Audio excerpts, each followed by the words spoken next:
Prabhupada Paramahamsa Parvajakacharya Astar Sata Sri Sri Mad, His Divine Grace, A.C. Bhaktivedanta Swami Prabhupada Ki Jai, Ananta Koti Vaishnava Vrinda Ki Jai, ISKCON Founder Acharya Srila Prabhupada Ki Jai, Namacharya Srila Haridas Thakur Ki Jai, Prem Sikho Sri Krishna Chaitanya Prabhu Nityananda Sri Advaita Gadadhar Sri Vasadi Gaur Bhaktivinoda Ki Jai, Sri Sri Radha Krishna Gopinath Shamakunda Radha Kunda Giri Govardhan Ki Jai, Vrindavan Dham Ki Jai, Mayapur Dham Ki Jai, Jagannath Puri Dham Ki Jai, Dwarka Dham Ki Jai, Ganga Mai Ki Jai, Yamuna Mai Ki Jai, Samaveda Bhaktivinoda Ki Jai.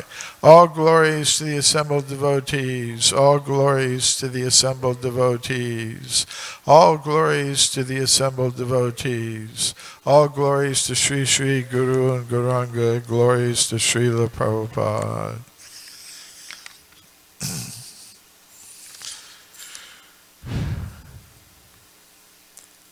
Om Namo Bhagavate Vasudevaya. Om Namo Bhagavate Vasudevaya. Om Namo Bhagavate Vasudevaya. Srimad Bhagavatam, Canto 3, Chapter 5, Text 43. Vishvasya Janma Stiti Samyamarte Kritavatarasya Parambujam Te Vrajema Sarve Sharanam Yad Isha Smritam Prayachati Abhayam Swapumsam.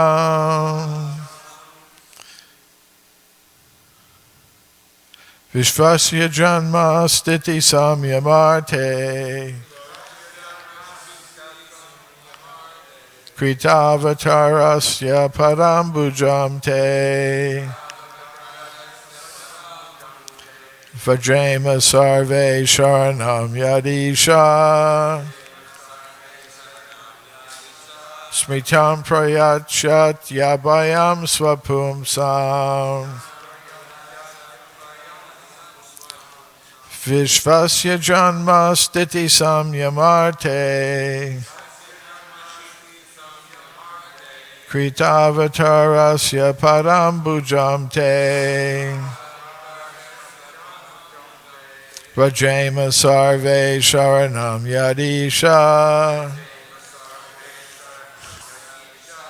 Smritam Prayachat Yabhayam Swapumsam.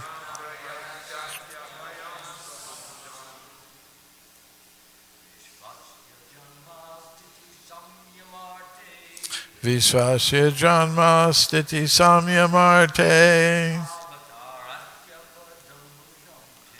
Kritavatarasya Sabarambujam Te Vajrema Sarve Sharanam Yadisha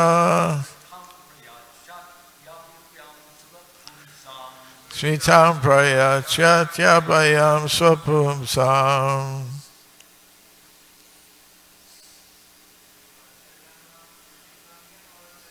Vishvasya Janma Stiti Samyamarte Kritavatarasya Parambujam Te Sena Sena Yadisha Amayadasya Parambujam.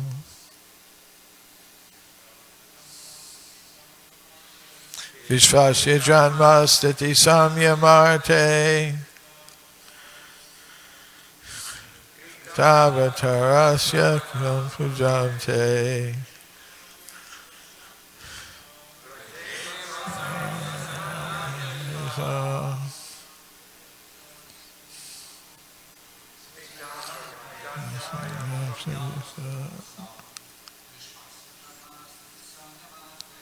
Vishvasya Janma Stiti Samyamarte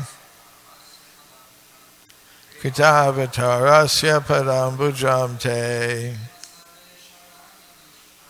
Vajema Sarve Sharanam Yadisha Nitam Prayachat Abhayam Sapumsam Vishvasya Janma Stiti Samyamarte Kritavatarasya Padambujamte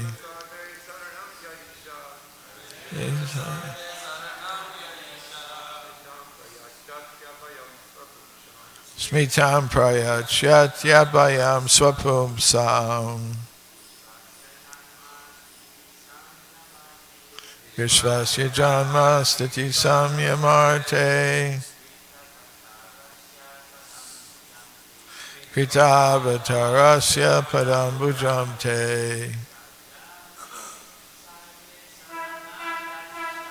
Vajema Sarve Sharanam Yadisha Kritam Kritas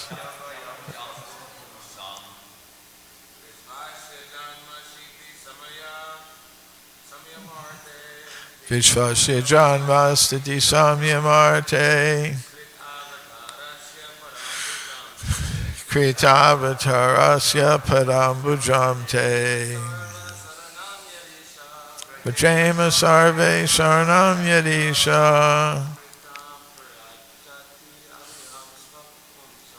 Swayam Triyachat Abhayam Swapumsam. Vaishnavis? Anyone? Vishvasya Janma Stiti Samyamarte Kitavatarasya Padambujamte Vajema Sarve Saranam Yadisha Sayam Prayachat Abhayam Sapumsam. Vishvasya of the cosmic universe. Janma, creation. Sthiti, maintenance. Samyama arte, for the dissolution also. Krita, accepted or assumed. Avatarasya, of the incarnations. Pada ambujam, lotus feet. Te, of your. Vajema, let us take shelter. Sarve, all of us. Sharanam, shelter. Yet, which? Isha, O Lord. Smritam, remembrance. Prayachdati, awarding. Abhayam, courage. Swapumsam, of the devotees. Translation and purport by His Divine Grace, A.C. Bhaktivedanta Swami Prabhupada. Translation. O Lord, you assume incarnations for the creation, maintenance, and destruction of the cosmic manifestation, and therefore we all take shelter of your lotus feet, because they always reward remembrance and courage to your devotees. Purport. For the creation, maintenance, and dissolution of the cosmic manifestations, there are three incarnations: Brahma, Vishnu, and Maheshvara, Lord Shiva. They are the controllers or masters of the three modes of material nature which cause the phenomenal manifestation. Vishnu is the master of the mode of goodness. Brahma is the master of the mode of passion. And Maheshvara is the master of the mode of ignorance. There are different kinds of devotees according to the modes of nature. Persons in the mode of goodness worship Lord Vishnu. Those in the mode of passion worship Lord Brahma. And those in the mode of ignorance worship Lord Shiva. All three of these deities are incarnations of the Supreme Lord Krishna, because he is the original Supreme Personality of Godhead. Here, the demigods refer to the lotus feet of the Supreme Lord, and not to those of his different incarnations.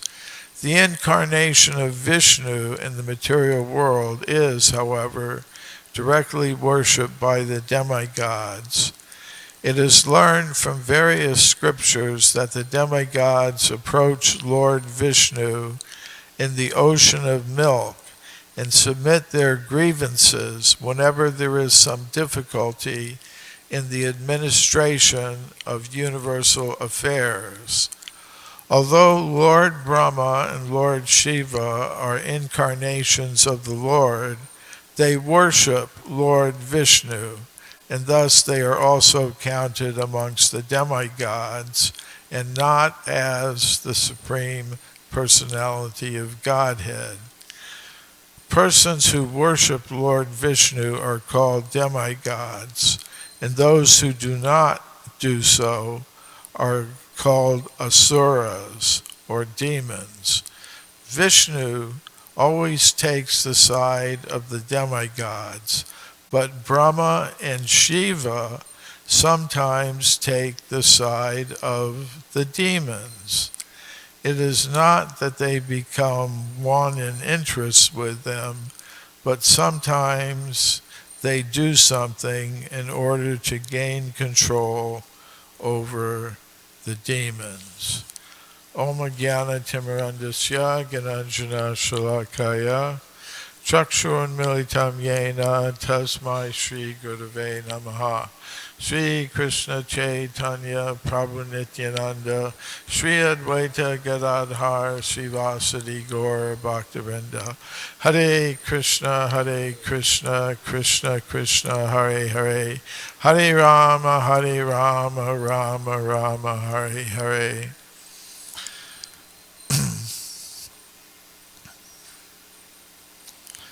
So in the verse, it mentions this word janma, which Srila Prabhupada defines in the synonyms as creation. And sometimes this word is translated by Srila Prabhupada as birth, as in janma, mrityu, jara, vyadhi. There's birth, death, old age, disease. So birth in that sense is called janma. But here it's being used in the sense of the origin or the source, or you could say the birth of the material manifestation, the material universes. Actually, it's sometimes used in the sense of Krishna being the source of everything, as in the beginning verses of the Vedanta Sutra and actually the Srimad Bhagavatam itself. Janmadyasya yataha. Janmadyasya yataha. Krishna is the actual source of everything. So that's the sense in which it's being used here. So in the verse it says, "O Lord, you assume incarnations for the creation, maintenance, and dissolution of the cosmic manifestation." So in the list of the different incarnations, the different avatars, we find the Purusha avatars. So the Purusha avatars are Mahavishnu, who is the source of the creation of all the universes, and then into each universe enters Garbhodakshai Vishnu, who lies in the Garbha ocean at the bottom of each universe. And then there's the Chiradakshai Vishnu, who is the super soul of all the living entities who are within a particular universe. So then there are the guna avatars, the avatars who are in charge of the modes of nature, which are being mentioned here. Lord Brahma is in charge of the mode of goodness, passion. Excuse me. Lord Brahma is in charge of the modes of passion, Vishnu in charge of the mode of goodness, maintenance, and Lord Shiva in charge of the mode of ignorance, which is used in the destruction of the universe. So Brahma is in charge of creation within a universe. Lord Vishnu maintains everything, and Lord Shiva is involved in destruction. So those are the guna avatars. And Srila Prabhupada is mentioning in the purport that yes, Brahma, Vishnu, and Shiva, they're all avatars. They're all incarnations, but still Vishnu is supreme, and Brahma and Shiva worship Lord Vishnu. So Vishnu is the Supreme Personality of Godhead. Brahma is a jiva soul who is empowered by Krishna to carry out what's called the secondary creation.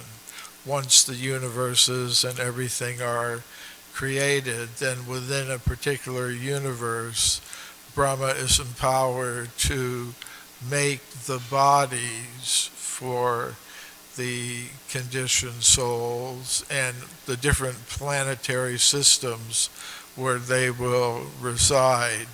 But even then, he's making use of plans and ingredients supplied by Lord Vishnu. And Shiva is not a jiva, but he's not the Supreme Personality of Godhead either. He's in his own tattva. There's Vishnu tattva, which is the Supreme Personality of Godhead, Jiva tattva, which is our category, the individual marginal souls. But then there is Shiva tattva. It's a transformation of Vishnu, but is not equivalent to Vishnu. Not an ordinary jiva either. The example that's given in the Shastra is you can take milk and you can convert it into yogurt, but you can't convert the yogurt back into milk. At least I haven't seen anybody able to do that. You can make a lassi out of it, but it's not quite milk. Um, so Shiva is like that. He's like a transformation of Vishnu. So um, it's mentioned in here that uh, there's worship according to different modes. Those in the mode of goodness will worship Lord Vishnu.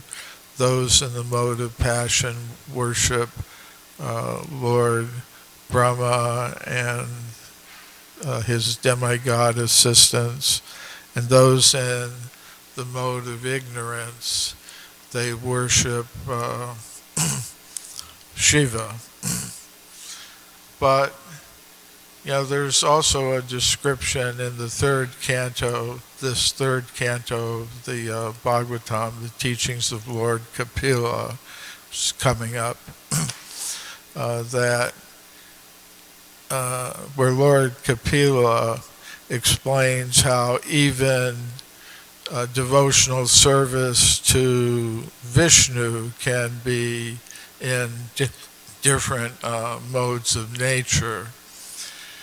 For example, for devotional service in the mode of goodness, the worshiper carries out duties in a mood of service to Vishnu or Krishna. And this is done out of a sense of duty and responsibility that everything should be done in order to satisfy the Supreme Lord, the Supreme Personality of Godhead.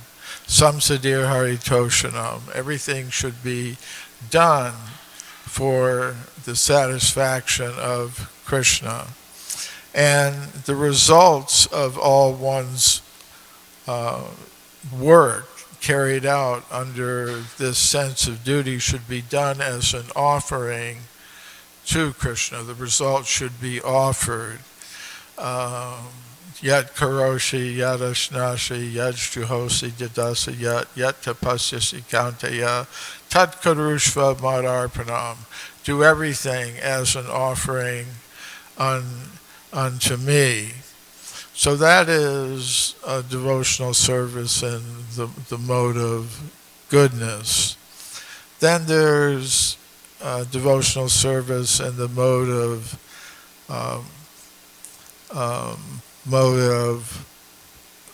passion.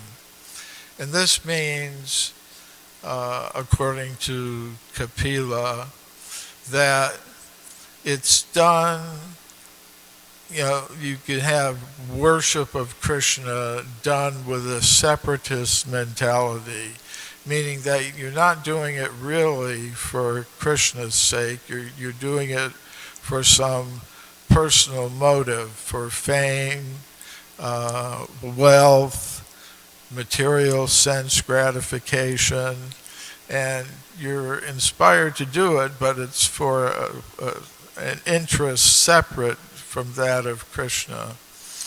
And then there's devotional service in the mode of ignorance, which is done also in a separatist mentality, but by a person who's motivated by anger, envy, causing harm to himself and others.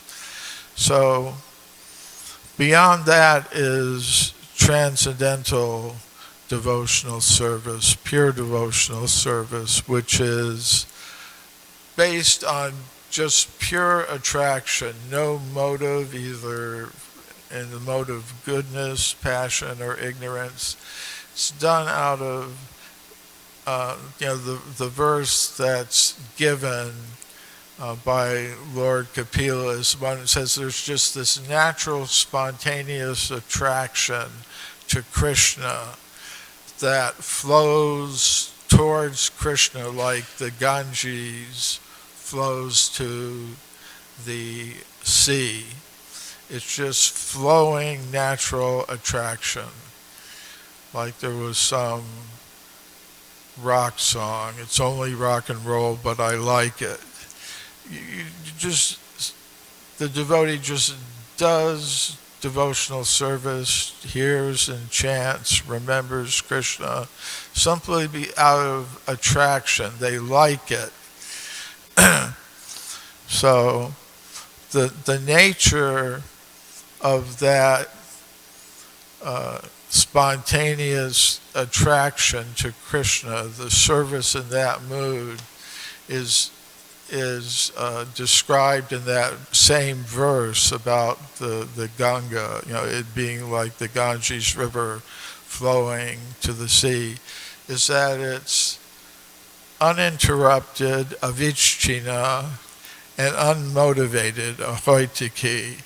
And that's also described in another verse in the Srimad Bhagavatam, Savai Pumsa Paradharmo, Yuto Bhaktir Adhoksaje, Ahoitiki Pratiyata Yayatmasu Prasidati, that the highest duty for anyone is this performance of devotional service to the Supreme Personality of Godhead. And if it's uninterrupted and unmotivated, not motivated by any separate interest other than trying to please the Supreme Lord, then it gives the supreme happiness to the self. Yayatma su prasidati. That is, so that's our goal.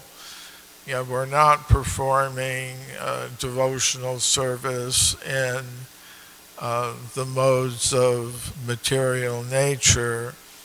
Srila Prabhupada said he gave us pure devotional service. Now, it may be in an unripe stage, like, you may have a green mango. You have to wait a little bit for it to ripen, but it's a mango. So Srila Prabhupada has given us the process of pure devotional service, and we've taken it up. It may be in an impure or state right now, or an unripened state, but if we continue the practice, then we'll come to that point. Now, in this verse, in the purport, in the last sentence, Srila Prabhupada says something interesting. Vishnu always takes the side of the demigods, but Brahma and Shiva sometimes take the side of the demons. It is not that they become one in interest with them, but sometimes they do something in order to gain control over the demon. So, one instance of Lord Brahma doing something like that is when he gives benedictions to Hiranyakashipu. And of course the end result of that is that Hiranyakashipu is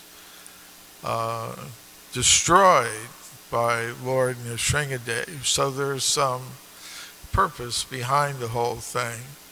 And then in connection with Lord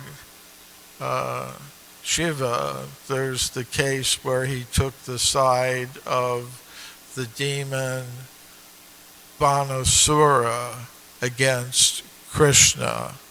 So this Banasura was a son of Maharaj Bali, and he had 1,000 arms, and he was always looking for someone to fight with.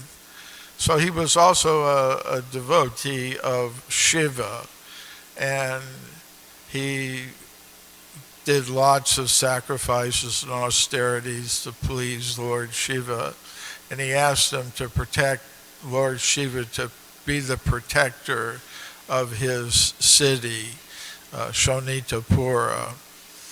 And he was always looking for someone to fight. He told Shiva, I can't find anybody who can fight with me. I've got these 1,000 arms. I'm so powerful. Maybe I ought to fight you. And Shiva said, you just be patient. I'll arrange, for somebody to fight you. So Banasura had a daughter, Usha, and she lived in the palace in a very secluded area, protected from any contact with any stray princes who might be wandering around. And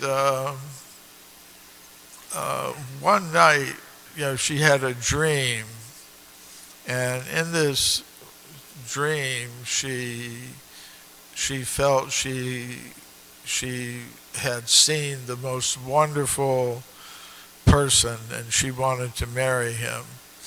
And she had a friend, Chitralekha, who was an artist, and she was talking with Chitralekha and saying, I saw this very wonderful boy. I feel like very attracted to him. He's somewhere. I don't know who he is. So Chitralekha, who'd been around a lot, started drawing portraits of different demigods and different personalities. And finally she came to draw a picture of Aniruddha, Krishna's son, in Dwarka.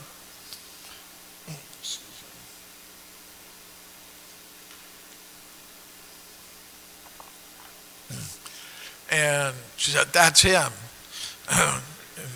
And Chitralekha said, well, that's Aniruddha, Krishna's son, I think by Rukmini. And Chitralekha, who was a yogini also, and in addition to being an artist, said, well, would you like me to bring him here? And she said, yes. So she used her mystic powers to go to Dwarka. She kidnapped Aniruddha and brought him to the palace, and they became attracted to each other, Aniruddha and Usha. And some of the servants started noticing that Usha was displaying the signs of being involved with some man. So Banasura heard about this. He went in and found Aniruddha and called all his soldiers to come in and get him. And Aniruddha fought, and at first he succeeded in killing all of the soldiers who attacked him. But finally, Banasura used some special weapon he'd gotten from Lord Shiva to capture him. So this news came back to Dwarka, and Pashu, what's it called? Naga Pasha. Yeah, snake news to capture him. And then Krishna and the members of the Yadu dynasty heard, and they came to fight. And Lord Shiva, because he had promised Banasura to defend his city, kind of came out. So there was this huge battle between the opposing parties. Once I was in Angkor Wat, which, they have a big Vishnu temple there. It's actually, I think, the largest Vishnu temple in the world. It's now a United Nations World Heritage Site. But on the walls of this temple, they have these relief carvings. And one huge wall is this battle between Banasura and Shiva and Krishna and the Yadu dynasty. It's a pretty amazing scene. So, well, we're getting towards the end of the time, so I won't give all the details. But eventually, Banasura was defeated, and Lord Shiva and Krishna actually fought. So Shiva was fighting on the side of a demon. But eventually, Shiva just prayed to Krishna. He was defeated by Krishna, but he prayed to Krishna, don't kill this Banasura.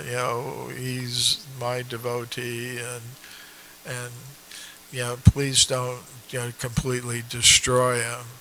So Krishna, he had 1,000 arms. Krishna removed all except 4.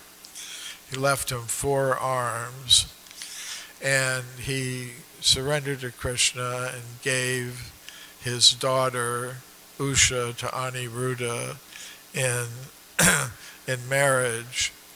And in the Krishna book, Srila Prabhupada, in his account of this pastime, mentions that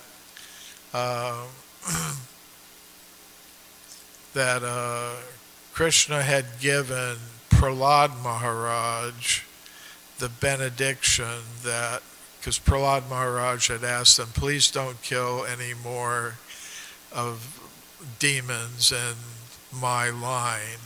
So Bali was in the line coming from Prahlad, and Banasura was his son, so Krishna didn't kill him, and he came under Krishna's control, like it's stated here. Sometimes Brahma or Shiva does something, but it's ultimately to bring the demon under control. And he did. He gave his daughter to Aniruddha, and everything ended happily. So I'll stop there. Any...